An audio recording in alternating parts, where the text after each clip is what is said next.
તો કિશોરાવસ્થાની વ્યાખ્યા શું છે? જુઓ, કિશોરાવસ્થા એ જીવનનો એવો સમયગાળો છે જ્યારે શરીરમાં એવા ફેરફારો થાય છે જે પ્રજનન પરિપક્વતા તરફ દોરી જાય છે. અને આ સમય ક્યારે શરૂ થાય? તો લગભગ 11 વર્ષની ઉંમરે શરૂ થાય છે અને 18 કે 19 વર્ષ સુધી ચાલે છે. અને યૌવનારંભ એટલે શું? યૌવનારંભ એ એવો સમયગાળો છે જે દરમિયાન કિશોરો જાતીય પરિપક્વતા સુધી પહોંચે છે અને પ્રજનન માટે સક્ષમ બને છે. તે માનવ શરીરમાં થતા વિવિધ ફેરફારો દ્વારા ચિહ્નિત થયેલ છે. આ જ એ સમય છે જ્યારે શરીરમાં ઘણા બધા ફેરફારો થાય છે. સારું, તો ચાલો હવે એ મુખ્ય શારીરિક ફેરફારો પર ધ્યાન આપીએ જે યૌવનારંભ દરમિયાન શરીરમાં થાય છે. જુઓ, યૌવનારંભ દરમિયાન સૌથી સ્પષ્ટ ફેરફાર કયો છે? એ છે ઊંચાઈમાં અચાનક વધારો. આ એકદમ દેખીતો ફેરફાર છે. તો કોઈની પણ સંપૂર્ણ ઊંચાઈની ગણતરી કેવી રીતે કરી શકાય? એનું સૂત્ર છે વર્તમાન ઊંચાઈ સેન્ટીમીટરમાં ભાગ્યા આ ઉંમરે પૂર્ણ ઊંચાઈની ટકાવારી અને એને ગુણ્યા 100. હવે આ સમજવા માટે ચાલો આપણે આ કોષ્ટક જોઈએ. પહેલી હરોળ 8 વર્ષની ઉંમરે છોકરાઓ પોતાની પૂર્ણ ઊંચાઈના 72% અને છોકરીઓ 77% સુધી પહોંચે છે. બીજી હરોળ 9 વર્ષની ઉંમરે છોકરાઓ 75% અને છોકરીઓ 81%. ત્રીજી હરોળ 10 વર્ષની ઉંમરે છોકરાઓ 78%, છોકરીઓ 84%. ચોથી હરોળ 11 વર્ષની ઉંમરે છોકરાઓ 81% અને છોકરીઓ 88%. પાંચમી હરોળ 12 વર્ષની ઉંમરે છોકરાઓ 84% અને છોકરીઓ 91%. છઠ્ઠી હરોળ 13 વર્ષની ઉંમરે છોકરાઓ 88% અને છોકરીઓ 95%. સાતમી હરોળ 14 વર્ષની ઉંમરે છોકરાઓ 92% અને છોકરીઓ 98%.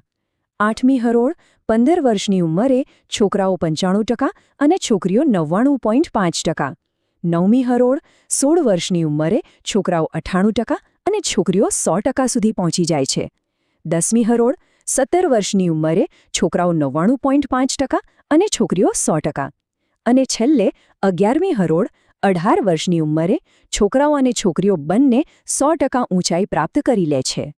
હમણાં આપણે જે કોષ્ટકમાં આંકડા જોયા એને જ આ ગ્રાફમાં દર્શાવવામાં આવ્યો છે. અહીં એક્સ અક્ષ પર ઉંમર આપેલી છે અને વાય અક્ષ પર પૂર્ણ ઊંચાઈની ટકાવારી. તમે સ્પષ્ટપણે જોઈ શકો છો કે શરૂઆતના તબક્કામાં છોકરીઓની વૃદ્ધિની રેખા છોકરાઓ કરતાં ઉપર છે, મતલબ કે તેઓ વધુ ઝડપથી વધે છે. ઊંચાઈ પછી બીજો ફેરફાર છે શરીરના આકારમાં. છોકરાઓમાં શું થાય? ખભા પહોળા થાય છે અને છાતીનો ભાગ વિસ્તૃત બને છે, જ્યારે છોકરીઓમાં કમરની નીચેનો ભાગ પહોળો થવા લાગે છે. હવે વાત કરીએ અવાજમાં થતા ફેરફારની. છોકરાઓમાં સ્વરપેટી, જેને લેરિંગ્સ પણ કહેવાય છે, એ વધવા લાગે છે. આના કારણે એમની સ્વરપેટી મોટી વિકસે છે. આ વધતી સ્વરપેટી ગળામાં એક ઉપસેલા ભાગ તરીકે દેખાય છે, જેને આપણે કંઠમણી કે એડમ્સ એપલ કહીએ છીએ. આ જ કારણે તેમનો અવાજ ઘેરો અને થોડો કર્કશ બને છે. હવે છોકરીઓમાં શું થાય છે? એમની સ્વરપેટી બહારથી લગભગ દેખાતી નથી અને એમનો અવાજ ટીણો એટલે કે હાઈ પિચ્ડ હોય છે. આપણે જે કંઠમણીની વાત કરી એ આ ચિત્રમાં તમે સ્પષ્ટપણે જોઈ શકો છો. ગળામાં આ જે ઉપસેલો ભાગ દેખાય છે એ જ છોકરાઓમાં વધતી સ્વરપેટીનું પરિણામ છે. આ ઉંમરે એક બીજી સામાન્ય સમસ્યા જોવા મળે છે. પ્રસ્વેદ ગ્રંથિઓ એટલે કે પરસેવાની ગ્રંથિઓ અને તૈલી ગ્રંથિઓ એટલે કે ઓઇલ ગ્લેન્ડ્સ એમની પ્રવૃત્તિ ખૂબ વધી જાય છે અને આ વધેલા સ્ત્રાવને કારણે જ ચહેરા પર ખીલ અને ફોડલ્યું થવાની શક્યતા વધી જાય છે. પણ આ બધા ફેરફારો થાય છે કેવી રીતે? એની પાછળનું વિજ્ઞાન શું છે? આ બધું નિયંત્રિત થાય છે અંતઃસ્ત્રાવો દ્વારા. ચાલો એના વિશે સમજીએ. તો અંતઃસ્ત્રાવો એટલે શું? અંતઃસ્ત્રાવો એ અંતઃસ્ત્રાવી ગ્રંથિઓ દ્વારા સ્ત્રવિત થતા રાસાયણિક પદાર્થો છે. અને યાદ રાખજો, કિશોરાવસ્થા દરમિયાન થતા તમામ ફેરફારો માટે આ જ જવાબદાર છે. આખી પ્રક્રિયા એક ક્રમમાં ચાલે છે. ધ્યાનથી સમજજો. પહેલું પગલું, મગજમાં આવેલી પિટ્યુટરી ગ્રંથિ અંતઃસ્ત્રાવોનો સ્ત્રાવ કરે છે. બીજું પગલું, આ અંતઃસ્ત્રાવો પુરુષોમાં શુક્રપિંડ અને સ્ત્રીઓમાં અંડપિંડને ઉત્તેજિત કરે છે, જેથી તેઓ પોતાના અંતઃસ્ત્રાવો મુક્ત કરે. ત્રીજું પગલું, શુક્રપિંડ ટેસ્ટોસ્ટેરોન નામનો અંતઃસ્ત્રાવ મુક્ત કરે છે અને અંડપિંડ ઇસ્ટ્રોજન નામનો અંતઃસ્ત્રાવ મુક્ત કરે છે. ચોથું પગલું, આ અંતઃસ્ત્રાવો લોહીમાં ભળે છે અને શરીરના જુદા જુદા ભાગો, જેને ટાર્ગેટ સાઇટ્સ કહેવાય છે, ત્યાં સુધી પહોંચે છે. અને પાંચમું પગલું, આ અંતઃસ્ત્રાવ જ યૌનારંભની શરૂઆતમાં શરીરમાં થતા બધા ફેરફારોને ઉત્તેજિત કરે છે. સારું, અંતઃસ્ત્રાવોની ભૂમિકા સમજ્યા પછી હવે આપણે પ્રજનન અને એનાથી જોડાયેલા એક રસપ્રદ વિષય લિંગ નિશ્ચયન પર આગળ વધીએ. અહીં પ્રજનન સંબંધિત 3 મુખ્ય શબ્દો છે, જેને સમજવા ખૂબ જરૂરી છે. પહેલું છે રજોદર્શન.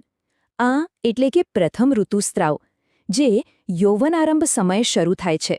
બીજું છે ઋતુસ્ત્રાવ.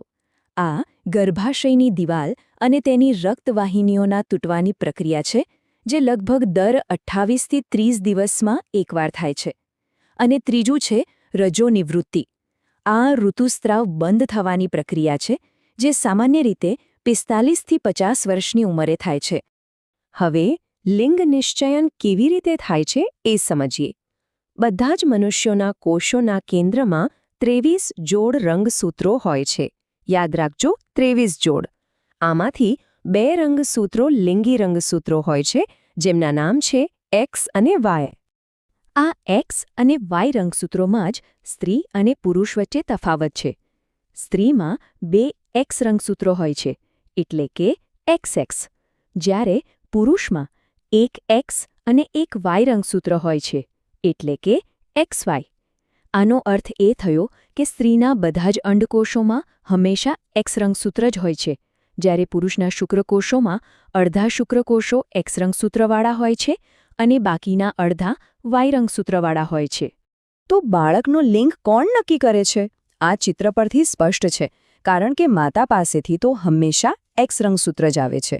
તેથી બાળકનું લિંગ પિતાના શુક્રકોષ પર આધાર રાખે છે. જો એક્સ રંગસૂત્રવાળો શુક્રકોષ અંડકોષનું ફલન કરે તો પરિણામ આવે XX, એટલે કે છોકરી. અને જો વાય રંગસૂત્રવાળો શુક્રકોષ અંડકોષનું ફલન કરે તો પરિણામ આવે XY, એટલે કે છોકરો. આ બધા જૈવિક ફેરફારોને સમજ્યા પછી હવે આપણે એવા વિષય પર આવીએ જે ખૂબ જ વ્યવહારુ અને મહત્વપૂર્ણ છે: કિશોરાવસ્થામાં સ્વાસ્થ્ય અને સ્વચ્છતા. આ સમયગાળામાં પોષણની જરૂરિયાતોનું ખાસ ધ્યાન રાખવું પડે છે. પહેલો મુદ્દો, કિશોરાવસ્થા એ ઝડપી વૃદ્ધિનો તબક્કો છે, તેથી સંતુલિત આહાર અત્યંત જરૂરી છે. સંતુલિત આહારમાં શું શું હોવું જોઈએ? પ્રોટીન, કાર્બોહાઈડ્રેટ્સ, ચરબી અને વિટામિન્સ. આપણું સામાન્ય ભારતીય ભોજન એટલે કે રોટલી, ભાત, દાળ અને શાકભાજી એ પોતે જ એક સંતુલિત ભોજન છે. અને છેલ્લે, શરીરમાં લોહી બનાવવા માટે આયર્ન ખૂબ જ જરૂરી છે.